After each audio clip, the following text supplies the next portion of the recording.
So if let's say you have a goal and you're like starting a podcast and you're like, okay, I want to do it. And then you're procrastinating it, right? So I always say that there are 3 reasons why people procrastinate. And the first reason is there's an identity sort of mismatch.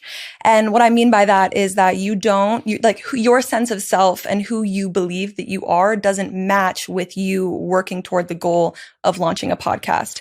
And this actually kind of resonated with me personally whenever I was starting to write a book. I was procrastinating writing my book and I was like, why am I doing this? I know it's a goal. I know I want to do it, but I don't know why I'm procrastinating. And the default mode network in the brain is really what's at play here. So the default mode network is really appropriately named because it kind of helps to regulate and propel our default mode of behavior, right? So it's responsible for our default mode of being and doing. But it's also responsible for our sense of self and constructing the narrative or the story of our lives.